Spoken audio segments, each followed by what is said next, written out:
گەڵمان دەبێت ئازا سلااوت لێبێت پێم بڵێ هەڵمەتەکە بەتەمانم ڕۆ چی بکەن چۆن دەست پێ دەکات و بەدەمەوچوونی دەنگدەرانی ئەو سنوورە بۆ لیستی پرتەقاڵی چۆنە؟ بەڵێ سڵاو لە ئێوە و لە بینەرانی بەڕێز بێت دیارە ئەنجومەنی خەلیفانی کۆمەڵی دادگەری کوردستان لە چوارچەوەی چالاکیەکانیان بۆ سەرخستنی لیستی کۆمەڵی دادگەری ژمارە 285 گەرم و گوڕن بە گوڕوتینەوە کارەکەن. خەلیفان ناوچەیەکی ئیسلام پەروەرە جەماوەری کۆمەڵی دادگەری تیادا زۆرە لێرە ئەندامان و بەرپرسانی ناوچەکە بە گوڕوتینەوە کارەکەن بۆ سەرخستنی لیستی کۆمەڵی دادگەری کوردستان. ئەمڕۆژ تیمەکان لێرە ئامادەیان هەیە بەردەوامن لە بانگەشەکردنی ماڵ بە ماڵ و هەروەها هەڵواسینی پۆستەر و فلێکسەوە هەروەها ئامادەیی کاندیدانی لیستی کۆمەڵی دادگەری کوردستانیش لێرە ئامادەیان هەیە هاوشانی تیمەکان لێرەن و کارەکەن بۆ ئەوەی لیستی کۆمەڵی دادگەری کوردستان سەر بخەن. من نەسمەلای بەرپرسی ئەنجومەن سەرەتا قسەی لەگەڵەکەم مامۆستا محەممەد سڵاوتان لێبێتن کارەکانی کۆمەڵی دادگەری بۆ سەرخستنی لیستی کۆمەڵ لە ساستێکدا سڵاوی خۆی گەورە لە ئێوەی بەڕێزیش دەستخۆشی لە کەناڵی ئاسمانی پێیامەکەین. دیارە ئێمە وەکو ئەنجومەنی خەلیفانی کۆمەڵی دادگەری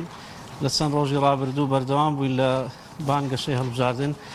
تیمەکانم بەردەوام بووینە لە چەند ڕۆژی ڕابردوو بەبێ پشودان دەستیان خۆش بخوای گەورە پاداشتیان داتەوە ینی بە شەو ڕۆژ بەردەوام بووینە و ئەمڕۆ هەر بەردەوامی لە بانگەشەی هەڵبژاردن لە سنووری خەلیفان و سنووری خەلیفان بە تایبەتی ئەمە خەڵکەکی ئیسلام پەروەر و دڵسۆزە لۆ ئەو دینەی داوا لە خەڵکی ئیسلام خوازی ئەو سنوورە ئەەکەین ئەنی بە گەرم و گوڕی بچە سەر سندوقەکانی دەنگدان دەنگدا بە لیستی کۆمەڵی دادگەری کە جێی ئومێدی خەڵکە. بەڕاستی لیستی کۆمەڵ لیستەکی ئیسلام خوازە ینی لە خەمی ئەو ملەتەدایە بە تایبەتی ئەمە لە خەمی خەڵکی فەقیر و هەژار و ئەنی بەردەوام کاندیدەکانمان ئێمە نوێنەرێمان بەردەوام لە دیفاعکردن بووینە لە خەڵکی مەزلومی ئەم کوردستانە و داوا لە خەڵکی ئەەکەین بە گەرم و گوڕی بچە سەر سندوقەکانی دەنگدان بە ئەوانەی ینی لە مارێدا ئەنیشن باوەڕیان بە دەنگدان نیە داوا لە ئەوانەش کەم پیامێکم هێل و ئەو خەڵکەش ئەو خەڵکە موسڵمانەی کە ئەرێن دەنگدان باوەڕن پێنیان بە گەرم و گوڕی ناسنە سەر سندوقەکانی دەنگدان ینی بەردەوام لە دەنگدان لەبۆی برێ و نەری ڕاستە و خۆیان ناڕاستە و خۆ خزمەت بە بەو دەسەڵاتدارە زال مستەمکارە ئەکەن ئەوانەی کە ناسنە دەنگدان. بەڕاستی ینی پێویستە بە هەموو خەڵکی کوردستان بە گەرم و گوڕی بچنە سەر سندوقەکان دەنگدان لۆ ئەوەی ئەم زوڵ مستەمە نەمینێ لەسەر ئەو ملەتەی. چاوەڕێتیتان لە خەڵکی قەزای خەلیفان هەیە گوڕوتینی خەڵک چۆنە پێشوازیکردن لە تیمەکانیەوە؟ وڵڵاهی ئەلحەمدولیلا خەڵک بە گەرم و گوڕی پێشوازمان لێکە خەڵکی سنووری خەلیفان خەڵکەکی باشە ئەلحەمدولیلا ینی خەڵکەکی دڵسۆزە لە ئەو دینەی دایم ینی لەگەر حەق بێژیدا داواشیان لێ ئەەکەین بە گەرم و گوڕی بچنە سەر سندوقەکانی دەنگدان چاوەڕێیان لێ ئەەکەین ینی لیستی کۆمەڵ سەر بخەن لە سنوورەکەمان ینی خەڵک دەبی بێزاربی دەبی وەڕز بۆ ینی بە تەواوی لەو دەسەڵاتە زال مستەمکارە ینی پێی ناوێ خەڵک لە یا بکە و لە ماریژدانیشی بەبێ ئەوەی هیچ هەوڵ و تێکۆشانێک بدە بەڕاستی بەبێ هەوڵ و تێکۆشان هیچ گۆڕانکاریەک ناکرێت. زۆر سپاس مامۆستا محەممەد. مامۆستا شوانڕابەر کاندیدی ژمارەیەکی لیستی 285 کۆمەڵی دادگەری ساڵانێک کە دەسەڵاتی هەرێم زوڵ مستەم لە خەڵکی دەکات هەر لە پێنەدانی موچە لە کاتی خۆی خواردنی چەندین موچەی هاوڵاتیان کاتیەوە نەهاتوە هاوڵاتیان ئەمڕۆ ئەم دەسەڵاتە سزا بدەن. بەناوی خوای بەخشندەی میهرەبان دیارە ئێستا ئێمە لە شار و چکەی خەلیفان واتە لە ناحیەی خەلیفان لەگەڵ قەزای خەلیفان عەفوەن لەگەڵ کاندیدانی بەڕێز و لە خزمەت پۆلێک لە کادیرانی دانیسکە و بەرجەستەی کۆمەڵی دادگەری لە بارەگای کۆمەڵ کۆبووینەوە بۆ ئەوەی هەڵمەتێکی تری هەڵبژاردن دەست پێ بکەین بۆیە ئێمە لای خۆمانەوە دەستخۆشیان لێ دەکەین کە لە ڕۆژانی ڕابردوو بە هیچ شێوەیەک درێغیان نەکردووە و ئەمڕۆ کەش هەڵمەتێکی تر دەست پێ دەکەن وەکو چەند تیمێک بۆ ئەوەی چەند پۆستەر و فلێکسێتی تر هەڵبواسن. دیارە قەزای خەلیفان مرکزێکە لە مرکزەکانی بڵێن منتیقە و عشیرەتی سوورچی و هەروتیش و چەندان عشیرەتی تریش وەکو خەڵک لێرە هەن وەکو خۆشنا وەکو باڵەکاتی و ئەوانە مرکزێکی گرنگە بۆ کۆمەڵ لە مێژە لێرە خاون بارەگایە خامەوەن کارە و هەنگاوی باشی ناوە و پێم وایە خزمەتی باشی بە خەڵکی ناوچەکە کردووە خەڵک گومانی باشی بەرامبەر بە کۆمەڵی دادگەریە و ئیستیجابەشیان باشەوە ئێمە دەستخۆشیشیان لێ دەکەین لە هەمان کات داواشیان لێ دەکەین کە دەنجیان بۆ لیستی 285 کۆمەڵی دادگەری بی دیارە سەبارەت بە خودی پرسیارەکەشت بەڕاستی کاگ ئازادی بەڕێز خەڵکی هەرێمی کوردستان لە دوای ساڵی 91 ئەگەر کەسێک ئەو کات لە دایک بی ئێستا تەمەنی 34 ساڵە واتە 34 ساڵە هەردوو لایەنی دەسەڵاتدار لە هەرێمی کوردستان حکومڕانی دەکەن حکومڕانیەکەیان حکومڕانیەکی خراپ بووە بە نمونە دیار بووە بە واقع دیار بووە کە زۆربەی خەڵکی کوردستانیان لێ ڕازی نییە ئەوەی ئەوانی هێشتۆتەوە ئەوەیە کە بەڕاستی پەیوەندیان لەگەڵ خۆر ئاوا باشە بە حکمی ئەوەی کە خزمەت بە مەساڵیح و ئەجندای وڵاتانی خۆر ئاوا دەکەن لۆ لەبەر ئەوەی یەک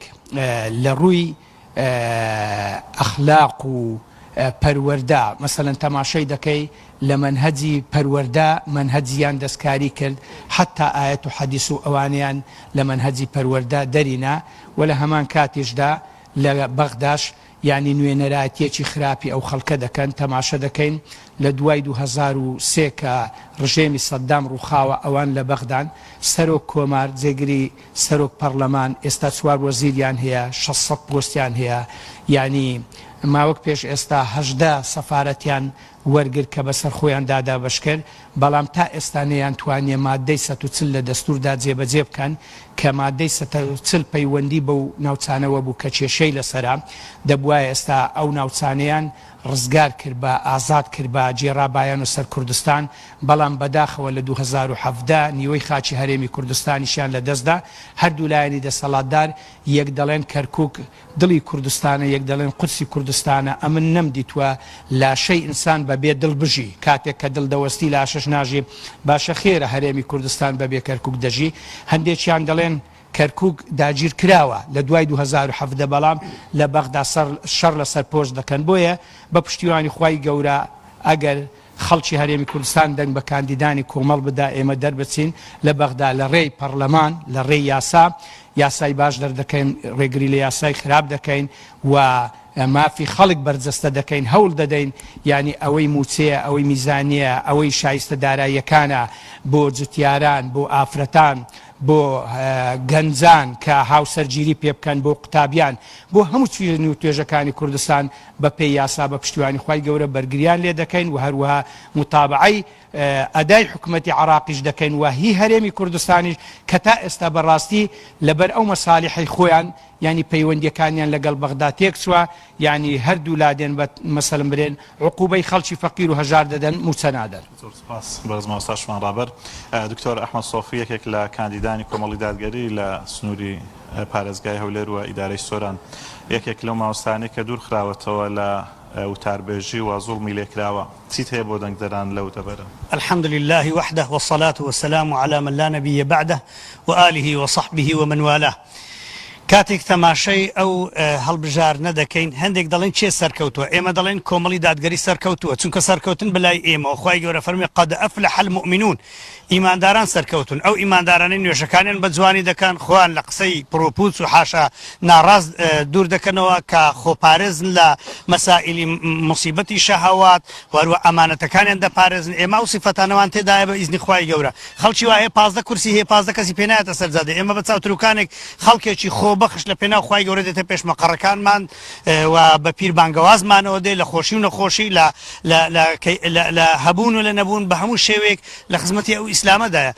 کۆمەڵی دادگەری ئەگەر لە دنیاە نەیبینی لە هەندێک شتا سەرکەوتو بەڵام لە لای خوای گەورە ئینشاءالله سەرکەوتوین و ئینشاءالله لە دنیاش سەرکەوتو دەبین بە حەول و قووەتی خوای گەورە و ئەوەی بەس لەسەر ئێمە واجبە ئەوەیە خوای گەورە فەرمی ئیش بکەن وەقول اعملوا فسيرى الله عملكم ورسوله والمؤمنون خوای گەورە دەبینی ئێمە کار دەکەین تەسلیمی واقع نابین و تەنازل ناکەین لە بۆ هیچ ستەم و هیچ زوڵمێک لە هەر شوێنێک بین، لە پەرلەمان بین، لەسەر جادە بین، لە مزگەوت بین، لە هەر جێگایەک بین. المؤمن كالنخل، المؤمن كالنحل، المؤمن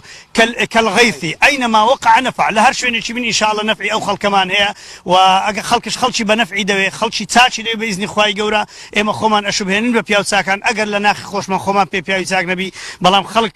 مەدحی ئەوانەی ڕابردووی کردووە، خەڵک شاهدیمان بۆ دەدا بە ئیزنی خوای گەورە نیەتمان چاکەیە و خوای گەورەش دەبینی، پێغەمبەریش دەبینی صلی الله علیه و سلم، ئیماندارانش دەبینن. ئێوەش بەخێر بێن سەر چاوان. سپاسی ئەو برا خۆشەویست و ئەو بەڕێزاناکەم کە هاتوونەتە ئێرە بە پیربانگەوازی ئێمەوە و شەو ڕۆژ لە خزمەتدان و ئێمەش لە خزمەتیان دەین. بەڕێگادا هاتین بەشێک لە فلێکسەکانی جەناب و ماوسا شوان هەڵگیراون لە ڕێگاکە. دەسەڵات بۆ لە فلێکسی کاندیدانی کۆمەڵە ترسێ بۆ هەڵیانەگرێ لە ڕێگا. ئەوە دیارە ئەوڕۆ جەنابی سەرۆکی وەزیران هاتووە تەشریف هێناوەتە سۆران بۆ ئەوەی نەبینی کە خەڵکیت کە غەیریوان یا ڕسمەکانیان هەڵگرتیانەوەک ببینینیان نامرتاح ببی و مەکتەبەکانیان ڕاگرتووە و دەوامیان ڕاگرتووە و خەڵکی دەڵێن کۆستەریان بۆ گرتون فەرموو وەرنە حەفلەی زمانی سەدامیش هەرەوە خەڵکیان خڕدەکردەوە. ئەوە دەلالەت لەسەرەوەی خۆشەویستیان نەماون، خەڵک بە خۆشی خۆیان نایە و هەروە دەیانەوێت حەشامەتێکی زۆر لە دەوری خۆیان کۆکەنەوە لە بۆ تەسویرکردنێ کە بەڕاستی ئەوانە شتی مزەیەفن. ئەمە باوەڕمان بە شتی مزەیەف نییە، باوەڕمان بە شتێک نییە کە لە واقعدا نەبی. سەرۆک ئەو سەرۆکەیە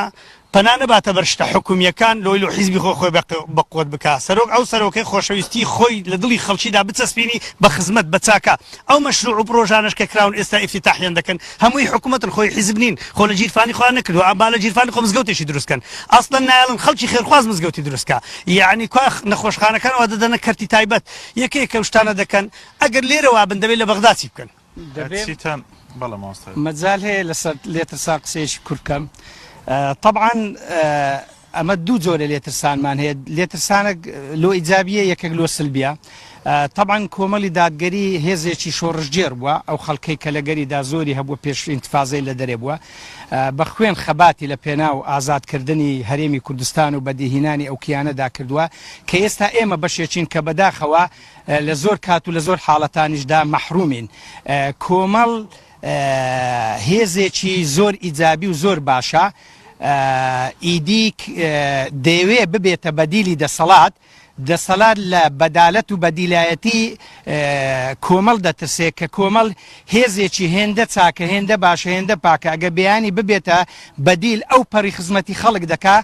خەڵک بەبێ ئەوەی کە ئێستا کۆمەڵ لە دەسەڵاتیش بی، یعنی هەواداری زۆرە، پەرلەمانتاری هەیە، دەنگدەری زۆرە، لەبەر ئەوەی هێزێکی پاک و چاکە، لەبەرەوەی عیبی ئەوان کەشفەکە بۆیە لی دەترسێن، ئەگەر ناوە ئیلا لەبەرەوە لی ناترسێن کە هێزێکی خراپ بی. دوا پرسیارە ڕاستەی دکتۆر ئەحمەد دەکەم، چیت هەیە بۆ خەڵکی مسلمان و دینداری هەرێمی کوردستان، خەڵکی ئەهلی مزگەوتەکان، خەڵکی ناڕازی بە تایبەتی کۆمەڵی دادگەری کە حیزبێکە خەڵک لە ڕووی دینداریەوە پێگەینە کە دەستپاک و ئەمین بن، کەچی دەسەڵات لەو لە ڕێگری ئەکاتن، ئێوە چیتان هەیە بۆ خەڵک؟ وەڵی پەیامم بۆ خەڵکی خۆمان، ئەگەر ئێوە لە نوێشکردندا مسلمانن دەبێت لە دەنگدانیش مسلمان بن و دوێنێ و پێری خوای گەورە تەکلیفی لە قورئانی لە مەکردوێن و پێری دەبینە سەحابە و تابعی و هەتاوەکو هەتا 100 ساڵ پێش ئێستا غەزایان دەکرد و شەڕ سیلاحیان دەکرد، ئێستا شەڕە دەنگە. ئەگەر ئەوەش نەکەن وەذالک ئەضعف الئیمان، ئەگەر ئەوەش نەکەن بزانن لە ئیمانی خۆیان بێ ئومێد بن، لەبەرچی لەبەرەوەی گچکەترین مووقفیان ئەو دەقیقەی نەتوانن دەنجە بدەی کەسێکی مسلمان بیکەیتە شاهدی بۆ بدەی بیکەیتە نوێنەری خۆت، ئەوە بەڕاستی لە ئیمانی خۆیان بترسن. بۆ خەڵکی عامیش دەڵێم بە درێژایی حکومکردنی حکامی مسلمان، سڵتەی مسلمانان لە هەر شوێنێکی پێشی مسلمانان غیرە مسلمانانیش مستەفید بوون، قازانجیان کردووە، سوودیان کردووە، سوودیان بینیوە لە مسلمانان. چکە مسلمانێک کە عەدالەت کە دەبێتە مای خۆشگوزەرانی لە بۆ هەمووان، حتا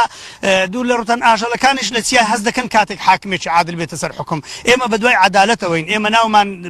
کۆمەڵی دادگەریە، کۆمەڵی ئیسلامیە، بە ئیزنی خوای گەورە بە جێرەی